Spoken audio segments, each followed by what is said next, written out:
Assalamualaikum warahmatullahi wabarakatuh. Hari ini kita akan membahas tentang fungsi. Di antaranya ada operasi fungsi, ada fungsi komposisi, dan juga ada fungsi inverse. Sebenarnya apa yang akan saya sampaikan hari ini itu pasti sudah dipelajari di SMA atau SMK.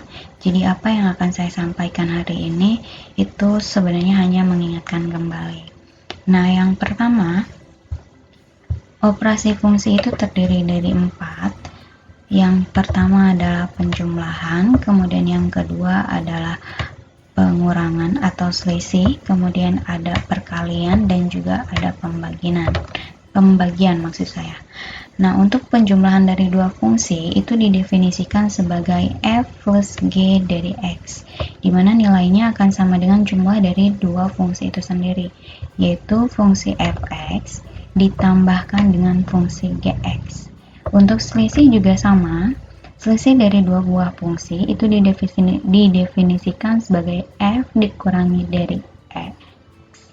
Nilainya kan sama dengan selisih dari dua fungsi itu sendiri, yaitu fungsi fx dikurangi dengan fungsi gx-nya.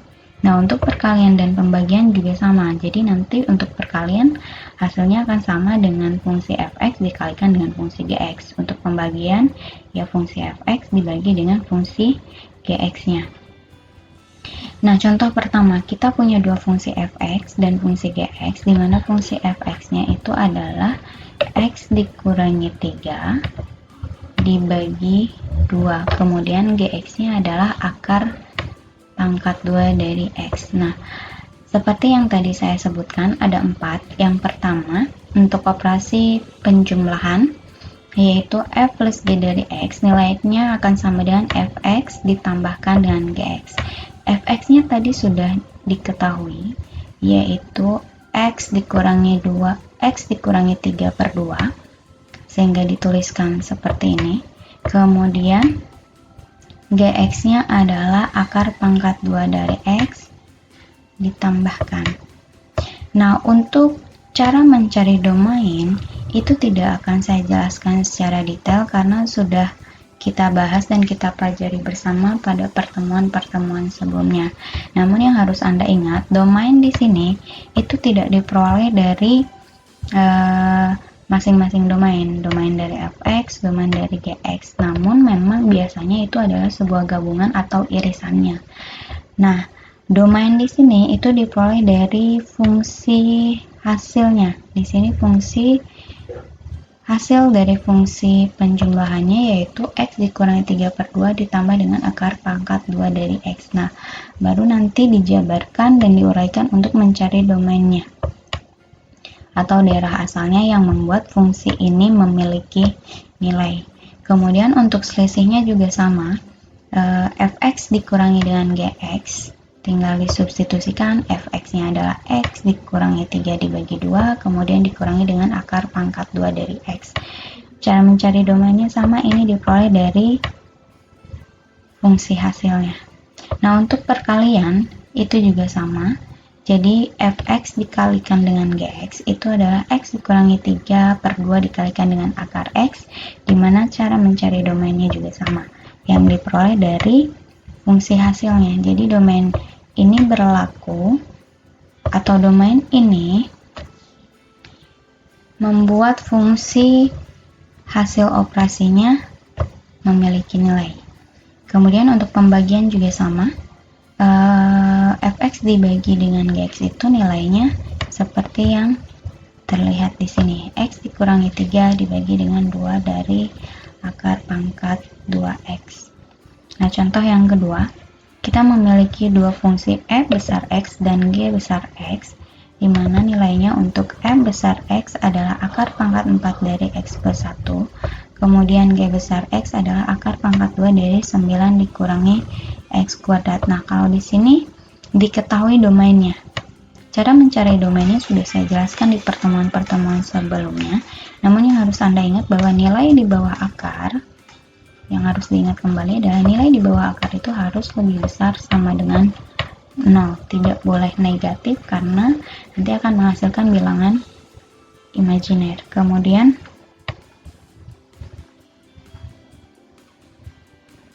Yang ini juga sama, Gx juga sama.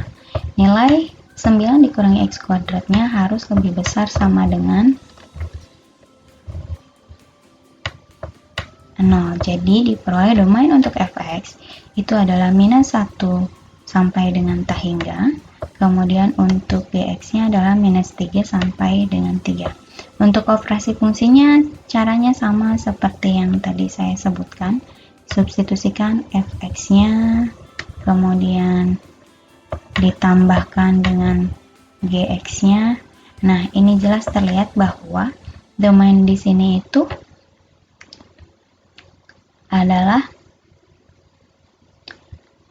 hasil dari penggabungan atau penjumlahan dua fungsi ini.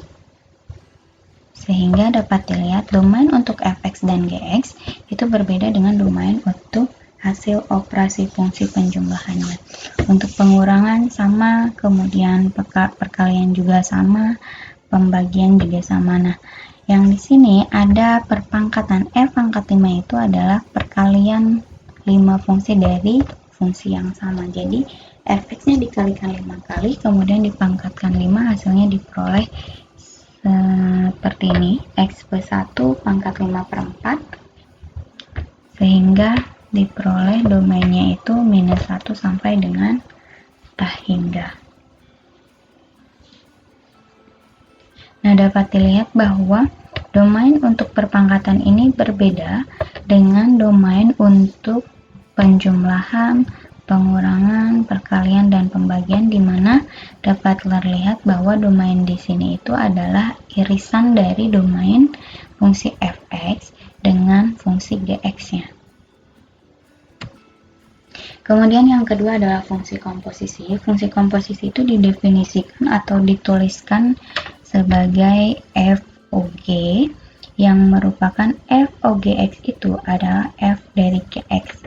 Jadi GX-nya disubstitusikan kepada X di dalam fungsi F. Kemudian, nah ini menurut Purcell, jadi jika F bekerja pada X untuk menghasilkan Fx dan G kemudian bekerja pada fx untuk menghasilkan gfx, maka dikatakan kita telah mengkomposisikan G dengan F. Fungsi yang dihasilkan disebut sebagai fungsi komposisi G dengan F. Sebenarnya ini sama, hanya letak fungsi F dan fungsi G mana yang harus disubstitusikan dengan yang didefinisikan oleh Lois-Lethout.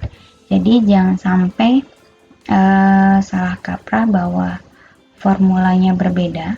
Ini hanya berbeda posisinya saja. Kalau tadi menurut Lois-Lethout itu Gx yang disubstitusikan kepada X di dalam Fx, kalau menurut Purcell di sini simbolnya dituliskan Fx itu disubstitusikan kepada Gx, kepada X di dalam fungsi Gx-nya. Nah, di dalam sebuah fungsi komposisi GOF, X adalah daerah asal F, sedangkan Fx adalah daerah asal G. Contohnya, kita punya fungsi yang sama dengan contoh sebelumnya, yaitu Fx-nya adalah X dikurangi 3/2, kemudian Gx-nya adalah akar pangkat 2 dari X. Nah, fungsi komposisinya ada dua, karena ini bergantung pada fungsi mana yang disubstitusikan kepada fungsi lainnya. Yang pertama adalah GOF. G ini letaknya ada di depan, sehingga fungsi Fx yang disubstitusikan kepada fungsi Gx. Nah, fungsi Fx di sini disubstitusikan kepada semua X di dalam Gx, sehingga diperoleh bahwa GOF itu nilainya akar pangkat 2 dari X dikurangi 3/2. Kemudian contoh yang keduanya adalah FOG. Letak pertama, fungsi pertamanya itu adalah F, sehingga fungsi Gx yang disubstitusikan kepada X di dalam fungsi F.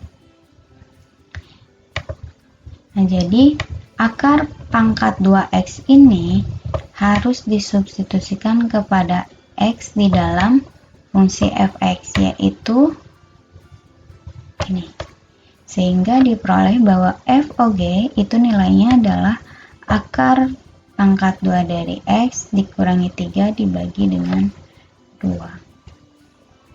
Nah, yang terakhir adalah fungsi balikan atau fungsi inverse. Fungsi balikan ini artinya menghubungkan nilai dari daerah hasil kepada daerah asalnya kembali, atau secara singkatnya ketika kita bercermin akan ada pantulan di mana posisi yang tadinya posisi kita adalah posisi badan itu di sebelah kanan, di dalam cermin itu pantulannya menjadi posisi di sebelah kiri. Nah, lebih simpelnya saya jelaskan melalui sebuah himpunan. Jadi kita memiliki himpunan A dan himpunan B. Misalnya di himpunan A ini ada elemennya A, B, C, kemudian di himpunan B ada elemennya 1, 2, 3. Yang menghubungkan antara himpunan A ke himpunan B itu adalah fungsi. Jadi tanda panah di sini adalah fungsi. A fungsi. Sehingga himpunan A itu adalah daerah asal atau domain, kemudian himpunan B adalah daerah hasilnya. Nah, yang dimaksud dengan fungsi balikan atau fungsi inverse itu yang tadinya dihubungkan dari A ke B, dari daerah domain ke daerah range di B. Fungsi inverse itu menghubungkan himpunan B ke himpunan A-nya. Jadi yang tadinya daerah range itu berubah menjadi domain. Kemudian yang tadinya domain berubah menjadi daerah range. Nah, fungsi yang menghubungkan ini disebut sebagai fungsi inverse. Dan yang harus Anda ingat, fungsi inverse yang dinotasikan sebagai f pangkat minus 1 itu tidak sama dengan 1 per fx-nya. Nah, ini grafiknya. Jadi misalkan kita memiliki sebuah fungsi fx, kemudian grafiknya di dalam sebuah kurva itu dapat dilihat garis yang berwarna abu ini, yaitu y sama dengan fx. Kemudian misalnya ada sebuah titik sembarang yang kita ambil, titiknya itu adalah a, b, dan ada cermin atau fungsi y sama dengan x, garis putus-putus ini. Nah, pantulan dari cermin Y sama dengan X ini adalah kurva yang berwarna hitam ini, di mana kurva ini adalah fungsi inverse-nya atau fungsi balikannya, yaitu f pangkat minus 1x. Sehingga titik A, B ini akan berubah. Yang tadi yang saya sebutkan, ketika kita bercermin yang tadinya posisi ada di sebelah kanan, di cermin pantulannya menjadi posisi di sebelah kiri. Sehingga titik di sini yang tadinya A, B berubah menjadi B, A.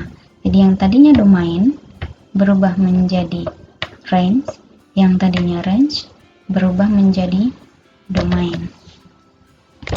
Nah, contohnya kita misalnya memiliki fungsi fx, x ditambah 4, kemudian domainnya adalah A sama dengan 1,2, 3,4, di mana daerah hasilnya adalah B 5,6, 7,8. Nah, himpunan berpasangannya itu dapat dilihat atau dapat diperoleh seperti ini.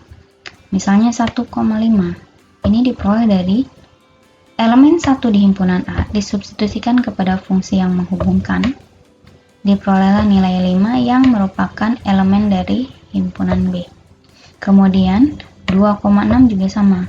Elemen 2 di himpunan A disubstitusikan kepada fungsi yang menghubungkan. Diperoleh nilainya adalah 6 yang merupakan elemen dari himpunan B. Nah, yang dimaksud dengan fungsi balikannya itu adalah fungsi yang menghubungkan dari daerah hasil B ke daerah asal domain A.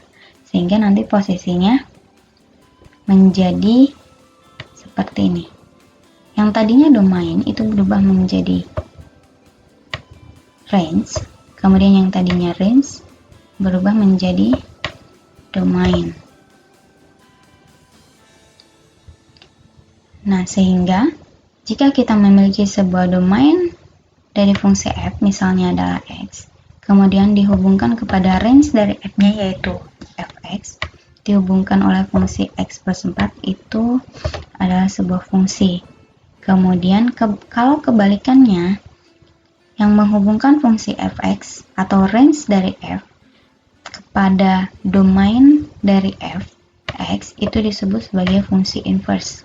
Jadi yang tadinya range itu berubah menjadi domain, kemudian yang tadinya domain berubah menjadi daerah hasil atau range. Nah, tidak semua fungsi memiliki fungsi inverse. Contohnya untuk fungsi kuadrat fx sama dengan x kuadrat ini tidak memiliki balikan karena satu nilai range itu memiliki dua domain. Contohnya minus 2 kuadrat itu nilainya sama dengan 4. 2 kuadrat pun nilainya sama dengan 4, sehingga jika fungsi ini tidak dibatasi daerah asalnya, maka dia tidak akan memiliki fungsi balikan. Nah, sebuah fungsi itu memiliki fungsi balikan jika fungsi itu adalah monoton murni pada daerah asalnya, sehingga kita harus memeriksa apakah fungsi f, fungsi g, fungsi y, fungsi z itu memiliki sebuah fungsi balikan. Nah, cara memeriksa apakah fungsi f ini monoton murni pada daerah asalnya itu kita menggunakan turunan pertamanya. Nah, contohnya misalnya kita memiliki fungsi fx, x pangkat 5 ditambahkan dengan 2x ditambah 1, apakah memiliki fungsi balikan atau tidak? Yang pertama harus kita lakukan adalah mencari turunan pertamanya. X pangkat 5 turunannya adalah 5x pangkat 4, kemudian 2x turunannya adalah 2, sedangkan turunan dari sebuah konstanta itu adalah 0, sehingga turunan pertama dari fungsi fx di sini adalah 5x pangkat 4 ditambahkan dengan 2. Nah, di sini saya tuliskan bahwa turunan pertama dari fungsi fx itu nilainya akan selalu positif atau lebih besar dari 0. Kenapa saya sebutkan seperti ini? Karena perhatikan pangkat 4 di sini. Pangkat ini adalah pangkat genap, sehingga berapapun nilai x, negatif atau positif, ketika dipangkatkan dengan angka genap, itu nilainya akan selalu positif. Sehingga positif ditambahkan dengan positif 2, nilainya pasti akan selalu lebih dari 0 untuk semua nilai x, sehingga dapat disimpulkan bahwa fungsi f ini naik pada seluruh garis real, sehingga fungsi ini adalah monoton naik dan memiliki fungsi balikan. Nah, selanjutnya langkah untuk menentukan fungsi inverse itu ada 3. Yang pertama, selesaikan fungsi fx untuk x dalam bentuk y, kemudian gunakan notasi f inverse y untuk menamai ungkapan yang dihasilkan dalam y, kemudian gantilah y dengan x untuk mendapatkan fungsi inverse-nya. Contohnya, kita memiliki fungsi x per 1 min x, ini diminta untuk diperlihatkan apakah memiliki fungsi balikan atau tidak, dan jika memiliki fungsi balikan atau tidak, maka dicari fungsi inverse-nya. Nah, yang pertama, untuk mengetahui apakah fungsi ini memiliki fungsi balikan atau tidak, kita harus memeriksa monoton murninya. Apakah fungsi ini monoton murni atau tidak. Tadi yang saya sebutkan, untuk mencari apakah fungsi ini monoton murni atau tidak, kita harus mencari turunan pertamanya. Nah, saya ingatkan lagi cara mencari turunan dari fungsi seperti ini, itu bisa menggunakan formula yang Anda pelajari di SMA. Jadi turunan dari fungsi U per fungsi V itu adalah U aksen V dikurangi dengan U V aksen dibagi dengan V kuadrat. Nah, di sini posisinya ini adalah U, kemudian pecahannya adalah V-nya. Cari turunan dari fungsi U aksennya, yaitu nilainya turunan dari X adalah 1. Kemudian cari turunan dari fungsi V atau V aksen, yaitu turunan dari 1 minus X adalah minus 1. Nah, semua yang kita peroleh turunannya dari fungsi U dan fungsi F, substitusikan ke dalam formula ini. Sehingga akan diperoleh turunan pertama dari fx itu adalah Ini U aksen, kemudian ini adalah V, yang ini adalah V aksen, yang ini adalah U, ini adalah V kuadrat. Diperoleh nilainya adalah 1/1 dikurangi X pangkat 2. Nah, di sini saya tuliskan juga bahwa turunan pertama dari fx ini nilainya selalu lebih dari 0, di mana x-nya tidak boleh sama dengan 1. Kenapa tidak boleh sama dengan 1? Saya ingatkan lagi, penyebut itu nilainya tidak boleh sama dengan 0. Sehingga 1 minus x dikuadratkan ini tidak akan menghasilkan nilai 0 jika nilai x-nya tidak sama dengan 1. Karena nilainya selalu lebih dari 0 untuk x tidak boleh sama dengan 1, maka dapat dikatakan bahwa fungsi ini adalah monotonik sehingga memiliki fungsi balikan. Selanjutnya kita cari fungsi inverse atau fungsi balikannya, itu x dalam bentuk y, sehingga nyebut di sini pindahkan ruasnya,